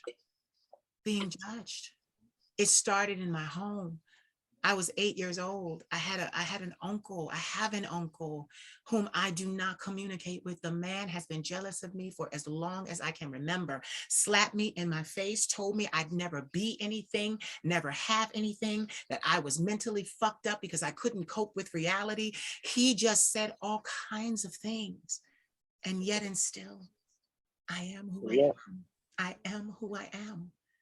And even then, I knew I had to respect, like, get this. Masculine men don't like being chased. If you are the predator, and you're a Leo, so just listen to this analogy. It's like you're a lion. You're used to hunting. It's gonna feel awkward if someone is trying to strongly hunt you. It's going to make you be like, whoa, whoa, whoa. And this is the thing. You can't tell that everybody's gay. You don't know who's gay in this world. So you may be gay, but their approach, you don't even meet them with letting them know that you're into men. You're so turned off by their approach that it's just like, no, no, no. So what I've learned to do is to charm the hunter. Charm the hunter. make him feel comfortable. And this is, get this, what you're saying to me, I had the pleasure and the honor of working as a female phone sex agent for 2 years. Get out of here. Girl, Yes, write a book. my voice. Yo, you can write a book, baby. Get it. The book is coming. I have Yes. lived a life, and I spoke to so many men. We were open 24/7, 365 days a year. We never closed. And I learned. You're gonna sign that book and send it to me. You better listen book. and listen. Yeah. I rose through the ranks. Those men loved me, my voice, my carriage, my fantasies that I would create. Like, they loved it all. And the funny thing was, I did that in 2007. Back in 2000 and 1999, I was in school, in high school, and I'm doing a track practice, and all the guys are quiet, listening to me talk, and I'm going on about something to my best friend on the track, and it's like we're outside, it's pin silent. And I'm like, so finally I'm like, why is everybody so quiet? And the guy says to me, if you ever do phone sex, please call me. And the whole team of like 45 guys are like, yeah, we were thinking the same thing. And they start laughing. And me, I was young, so I'm like, how dare you, Don? I would never do phone sex. I would never do phone sex. How dare you? I'm going to college. I'm going to be a veterinarian. And then next thing you know, hello, this is Kat. How may I help you? And I laugh about it all the time, because society places so many restraints on men and people, that it's like we value, okay, college, go to college, do this, do that, don't step out, don't do this, don't walk on the wild side, that, people are afraid to try things. And everything that people said I should do, that I was like, no, and put my nose up to, I'm going to be collegiate level, and I'm going to be, I found my way into. My family for so long, my father on my father's side, they used to make me sing every time he saw me, because he never really saw me. So when he saw me, it was always, oh, come on, sing something, sing something. And I got tired of that. And I went to college, and I said, and I ignored that I should have went to school for musical theater or something like that, or theater. I ignored it. I said, I'm not going to school for that. I'm going for something serious. Get there, I become the youngest director on the college campus to be the director of the gospel choir. Like, it just, I couldn't escape it. Then I was a part of the mime team. I danced and just, like, you have videos of that? Hell no. Hell no. But it's not over, because the next phase of my career, I have 4 albums out. So the next phase of my career, once I get out of here and get to Lisbon, is to use that beautiful scenery to enact and erect some amazing video content. You trust me. This mind, trust me. Like they say, like Tamar Braxton used to say, this man is set up totally different. I'm gonna even do it. She was like, this mind that I have. Boo, when you get to Lisbon, send me your location. Yes, listen, I'm trying to tell you. When are you going? Get this, I want to go by the end of the year. So my thing is, and I'm gonna just say it depends on the money. It depends on the money. It depends on the money. So I have to see how the money goes. If the money doesn't go the way I need it to go, then next year. But it depends on the money. So, and that's just, I'm gonna just be honest. You're an accountant. So it just has to, because you just can't have the money for the property. You got to have the money to live and travel and do what you need to do. And so many people think, oh, well, if I buy the car, well, baby, you got to have maintenance and, brakes and tires. No, shit comes up. Things come up. Yes, it comes up. Yeah. So that's the thing. I want the money to really be able to look at me and say, all right, you can do this now. And then, and get it, all of my career, I've always had people try to rush me. Oh, well, if you were doing this, you'd be able to afford this and be able to afford that.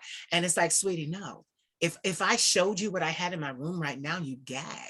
I have all kinds of name brand everything, boy clothes that I don't wear, sneakers to the hilt that I don't wear. I wear flip-flops. I wear sandals, like my SpongeBob sandals. I wear it all the time. And it's just like you would smack your mother to know what I had.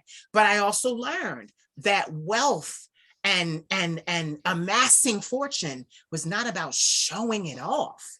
It was not about telling everybody, I don't want you robbing me. I don't have to shoot nobody coming in this house to get a pair of sneakers. You're gonna lose your life over a pair of sneakers? Because I damn sure am gonna shoot you. So ain't possible, baby. Yeah. Right? So I'm like, don't waste this. I'm not going to entice you to even think that I'm an easy target. I'm not an easy target. And then there's so many men in this house too. I got my nephew, I got my brother. Like it's crazy. So you won't even get to this room. And then it's not even them you got to worry about. It's my crazy ass you got to worry about. Because I will snatch a wig off, snatch these earrings out, and you in trouble. You in trouble. Right. I'm a fighter. I've been a fighter all of my life because I've had to be. I had to fight for this career. That's right. You don't lose that easily, Fredo. You don't lose that easily. No. It's a part of who you are. And I've translated it so that it's not so street. It's more in the business side of things now. But honey, I'll slap you 2 ways from Sunday. You mess with me. What? What? And I work out. So it's like, and I was always very strong. So I'm like, baby, you don't want it. You can't, don't mess with me.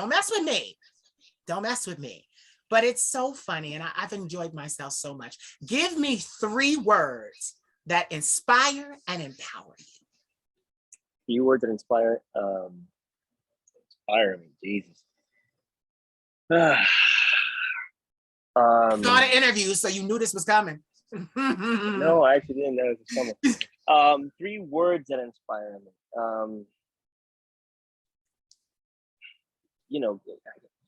Fitness, health, and love. Fitness, health, and love. Yeah. Those are 3 things. Those are 3 components in life, I think, that are crucial for happiness. Yeah. Yeah. Fitness, fitness and health, they're different, but they go together, and love, man, and love, not just loving a person, just love, love people, help people, help people, man. And that to me is it's so I've struggled in life, we all have, and I've been in real bad situations, and I've had people step up, man. Yeah. Just step up without me asking. Me too. And they helped. Yeah. And I'm eternally grateful. Yeah. Eternally grateful. And without them, I wouldn't be here today. Yeah. So I tell everybody, help. Help your friends. Yeah. You know what I mean? Because you never know when you're gonna need help. Yeah. You never know. I had this great job, and I had my own home, it was just mine, and my own car, and all of a sudden I almost lost all of it. Like this. Yeah. And if it wasn't for a good friend who him with Jermaine, who passed away, who stepped in to help at a really low point in my life, I would have lost my home, and so help people. You know what I mean? And you just said something that was very important. It's unconditional. Yeah. It's unconditional. That help is unconditional because and he wasn't getting anything back in return. Right. We weren't sleeping together. Right. Nothing. He's my best friend. And his generosity helped, man. And I will never forget that, man. And well, not because of that. My father was also very generous. So, but I think that I try my best now to help. And I help anyone that asks. Yeah. Obviously, you know what I mean. I do what I can. So I can't help everybody, but I always help, man. And help others, man. You know what I mean? And you'll get paid back in the end. The universe. You'll get paid back in the end. Yeah, the universe. There's nothing more. When you help people, and you bring a happiness to people, when you do help them, and maybe because of your help.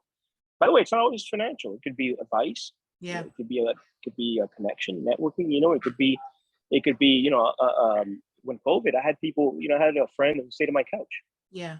And he didn't have a place to stay, and he stayed. He bought his luggage and stayed on my couch, man. Stayed on my couch for about a month, and he went on to moved to New York. Left my place. Yeah. Got a bus ticket. I drove him to the bus station. Yeah. Went to New York, and now he's a famous tattoo artists in New York. Yeah. And there's nothing more beautiful than when I see him now. Man, it's like seeing your best. You know, we see him. Hey, you know what I mean? It's big hug, and because there's this genuine happiness when we see each other because we were there for each other. Yes. And it was genuine, and there was no sex involved. There's nothing. It was, and that's the love that I'm talking about. Yeah. You know, and to see that, man, baby, to see that joy in someone's face. Yeah. You know what I mean? When give, man. You know, that to me is the one thing that we can all do. Yeah. You know what I mean? Just to, just make everyone, life better. You know what? So as you were talking, I was thinking to myself, it's so, like you said, you fell on hard times. People judge books by their covers. They look at you and you're like, oh, you got it all going on. And then it's like, no, but I need your help. See, and that's the situation that I'm in now. For 6 years, I gave and gave and gave of my gift, my talent, and my intellect, and didn't make a single dime. And now I'm fixing that because I had to go back and fix my mistake. Okay, how do I monetize this now? What do I do? And it's working now. But it's so crazy because people look at me. They look at the earrings, they look at the dress, they look at the hair, the makeup, and they think, oh, you have everything you need. And it's like, no, babies, I am an artist. Artists are supported by their fans and their supporters. If you go into mainstream work, Beyonce's fans put her where she is because they purchased her music. They endorsed everything that she did. They watched her movies. They paid. So people say to me, because in my videos now, I'm talking about cash at me, do this, do that. And they're like, oh, that's like, no, that's not classy. And I'm like, baby, I'm not trying to be classy. I am classy. I have to open my mouth to let you know that there's a need so that you can turn around and help fulfill that need. Don't just let the dress fool you. As an artist, I need to get to the next level. And that means my supporters don't have to, but I would greatly appreciate them stepping up to pour into my storehouse because everything they give to me, I'm going to give right back 1,000, 1,000,000 times more with the content. I will give them a show that they have never seen, and I'm ready to do that. But they're looking at, oh, well, he's got it. He'll be fine. And it's like, no. It's like, no. During the pandemic, my company, I lost my LLC. And it was like, guys, these things can happen. And even as an entertainer, see, that's why I love the intellectual side and the business side, because you learn how to make passive income and you learn how to make residuals. And everything that I'm doing now, it has the ability and the potential to be residual. And that will sustain me and it will grow as new people see. But I always tell people, don't look at this. Yes, I look beautiful. It has taken a long time, 20 years in. 20 years in, it should look like this now. But I'm not above saying to you, and you're my fan, you're my supporter, please cash at me so that I can do more. Because no, I'm glad you mentioned that because when I was going through a real hard, and I'll tell you what happened. I was working with a company, it happens to all of us actually. I was working with a company and I was 14 years with the company, and all of a sudden the company was sold. It was acquired by another big conglomerate, bought the company. Mergers usually and when companies, and when they usually thin the company out because it helps the balance sheet. Anyway, long story short, after 14 years, they laid off like a third of corporate. I mean, they laid off a ton of people, and I was one of them. And it's funny because after this happened, the only person that really knew about what was going on was my best friend, who was Canadian at the time. Wow. And luckily for me, he stepped up without me asking. He stepped up. He saw me struggle. It's the most beautiful thing. I wish I had another hour to talk about everything he did for me, but as you can tell how grateful I am just by it. And all the things they did. And but you know what? After everything happened, he passed away, and I wrote this one eulogy for him, and so many people came out and said to me, well, we didn't know you were struggling. My own family, I had family members, my sister, my cousin. She said, we didn't know you were struggling. A really good friend of mine said, we didn't know you were struggling. And I bring that up to say ask. Yes. Which is what you were saying now. Ask for help. There's nothing wrong with it. It shouldn't, it's not embarrassing. And this is my point. This is why I say help people.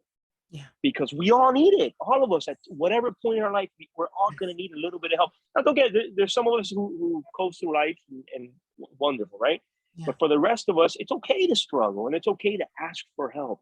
Yeah. And it wasn't until that happened to me that all these people came back from out of the woodwork and would say, why didn't you say anything to me? Yeah. My cousin said, Fred, why didn't you call me? A really good friend, I grew up with said to me, Fred, how come you didn't say anything? Yeah. And I realized, I said, oh, why didn't I? Yeah. And it was my own ego, really. I mean, it was my own ego that stopped me from asking. Yeah. You know what I mean? Yeah. So ask, there's absolutely there's people that want to help you. Yes. You know what I mean? I want to help my friends. I do. I help all my friends. Yes. With whatever I can, you know what I mean? Yeah. So ask. There's absolutely nothing wrong with that. You know what I mean? I'm so glad that you brought that up and because it's true. It's so true. And what I find too, because I'm not gonna lie, I wouldn't say that I'm a proud person, but I would say that I'm a distinguished person. My head sits a certain place. So, I had to deal with the fact that everyone saw me at this distinguished place. And that kind of kept me from opening my mouth. I had to lower my head and say, listen here, I need your help. Yeah. And the more, and get it, like you said, asking, the more that I hear, even because I watch the intros and outros when I add them, the more I hear myself asking for help, the better I feel about it. Because I'm not doing something as an artist, I'm not doing anything charlatan. As an artist, we are supported by the sale of our art. I got music and merchandise. I'm working on new merchandise now. I was asleep and got an idea for another t-shirt and it's going to be real cute and all that stuff. And I'm gonna work on that tonight. And, because my attitude is, it's not like I'm sitting on my ass doing nothing, asking you to help. Exactly. I'm one of the hardest working people in entertainment. Yeah, and there's nothing, and there's nothing wrong with it. There's no, you can ask. There's a way of asking. There's a way, but you said it. There's a way. Still, maintain your dignity. Yes. You know what I mean? Yes. There's nothing wrong with asking. Yes. There's a difference between asking and begging. Yes. Yes. Asking, when we have a problem, we ask. Yeah. Now, and the other thing is too, I want to say to people, it's okay to someone to say no to you. Yes. That's also okay. It is. Because not everyone can. Not everyone can. Listen, I knew my broke ass sister and my broke ass family that if I would have asked them for help, they would have said they couldn't. And that's okay. Right. You know what I mean? They broke asses. But you know what I mean? And there's nothing wrong with that. But it's important to communicate with your family and obviously not everyone can take that sort of information and a lot of people don't even want to hear that you're struggling. Yeah. You know what I mean? But talk to people, man, and ask. Or they use it against you. Or they use it against you. Or they use it against you. Exactly. Yeah. So again, Oh yeah. Oh yeah. You know what I did? Oh, yeah. You know what I did though? I turned 39 and I stopped giving a fuck. I stopped giving a fuck. Well, you know what it is? When you said that you hold your head up high. Yeah. It's more you demand respect. Yeah. And that's what it is. You can be struggling and still hold your head up high. Yep. You know what I mean? It's nothing wrong with that. You can get fired and be at a low point and you still hold your head up high because you demand respect for yourself. Yeah. Struggle doesn't equal that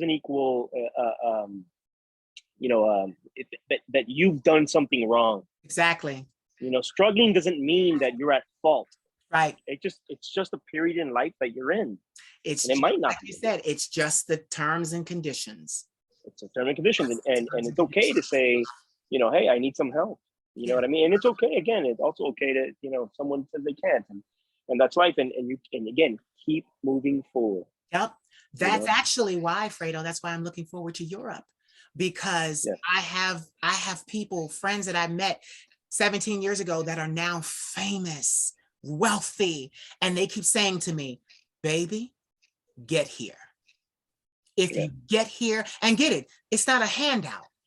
Get here and we will introduce you to who puts on shows and for the Moulin Rouge, and we will help you build and establish what you do here, and you'll never have to go home. They always tell me, baby, they will pay you so much money, they will pay you not to leave. And they always, all my friends say to me, it's going to be easy for you here, not because of who I am, but for what I've done. I done already did the work. I built it. I built it. This thing is already up and moving. So they're like, baby, if you keep doing this, you're just going to change your location and keep doing it, and we'll pay you. You, baby. And that's what it is. So that's why I'm looking at the money. I'm watching, I'm fixing that mistake, because it was a mistake to not open my mouth. I was a very classy person, but I also remembered people using it against me. Oh, you ain't really what you say you are. You struggling, you doing this, that, and the other. And it's like, no, sweetheart. I am exactly what I say that I am, but I need support. I turn around and I give 22,000 videos to social media, and you don't expect me to make a dime? Shit. You out your mind. You out your mind. 4 albums, and you don't expect me to make a dime? Honey, you lost in the sauce. You lost. So that's why my push is Europe. But get it, they gonna help me. I got good people.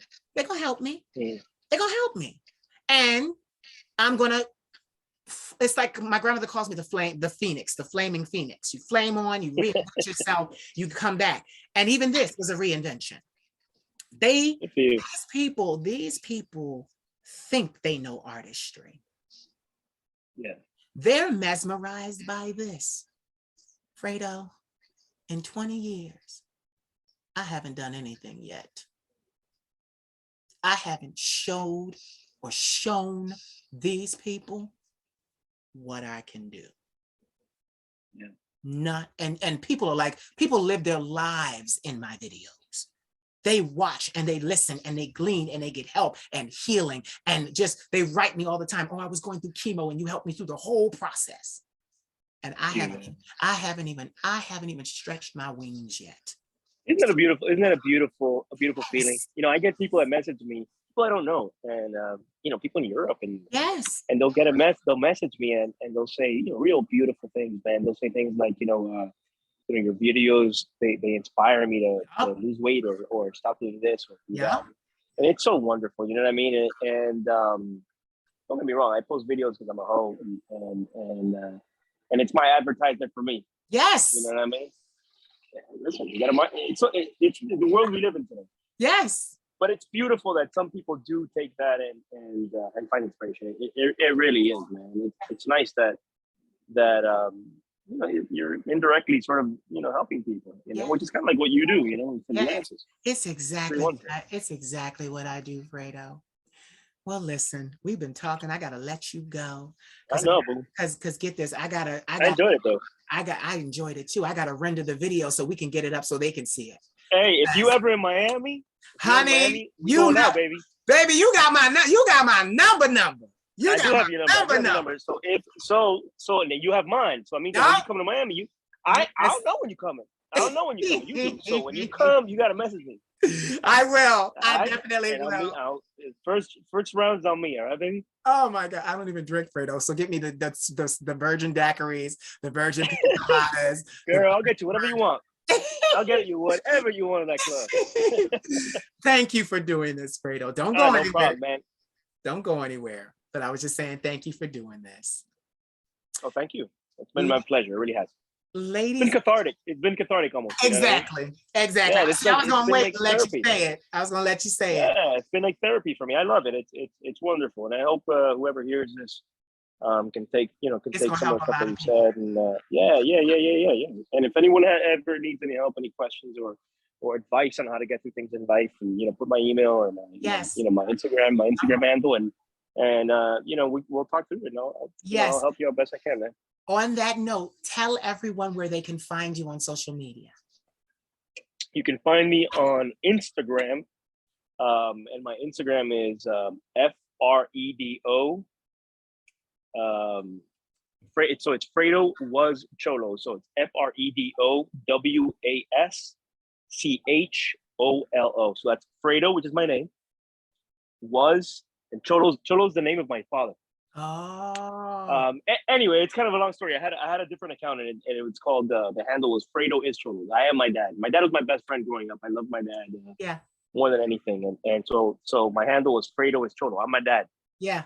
And then my account got hacked, so now I had to change it, and now it's Fredo was Cholo. But anyway, that's my Instagram. You can reach me there. Whoever, like I said, whoever needs advice or anything. Well, get prepared. Get prepared, because they're gonna be writing you. Oh, I got some. I need some help right here. My lower back is bothering me. Can you touch it a little bit? You know what? You want to hear the craziest shit? That's funny. That just happened to me on Sunday. So I've been on Instagram for a while. For a couple of years, about 5 years, and I've always I'll post videos, and some videos will get they don't go viral, but they'll get 100,000 views. Yes. Girl, let me tell you something. I posted a video on Sunday. It got 1.1 million views. Yes, Fredo. Oh, and I was like, how do I monetize this? How do I make some coin from this? You know what I mean? You do. So get this. What happens is you have to apply. See, this is the thing.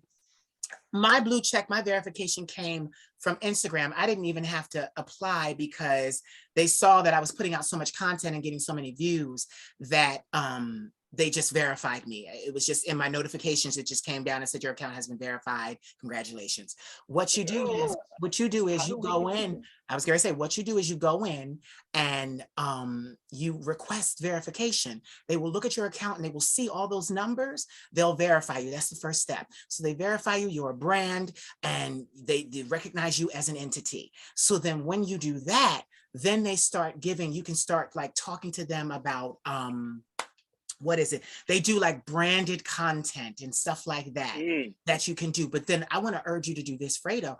Also, put your videos on YouTube and monetize them. Talk you need a YouTube channel like this where Fredo was Cholo. You need to have that where you can just, it doesn't have to be long. They don't have to be like mine. They can be 30 minutes, 20 minutes, 10 minutes, 15 minutes, where you kind of give people this like you did today. Because I usually I tell people I'm a brand specialist, so I'm show a little chest, do a little this, do a little that. That'll get people interested. But you came here ready. You was like, oh no, I heard you was a big deal. I came here ready. I'm showing myself off. That's right. But that's what you do, and that's Mama ain't raised no fool, baby. Mama ain't raised no fool. Let me stop. Okay. I got it. Ladies and gentlemen, you have heard the vocal stylings of Fredo Mora. Thank you so much. Don't go nowhere. Say goodbye. Goodbye, guys. So did you enjoy? I hope you did. Please like, comment, subscribe, share, and don't forget to cash at me at the Queen of Shade. I am your favorite content creator, right? Right. You want to see more of this content, right? Right. Cash at me. I love you. Mwah. I've got my black stilettos on. Don't you make me take them off. I'm assuming first position. Gonna show you I'm a boss. I've been given 60 seconds just to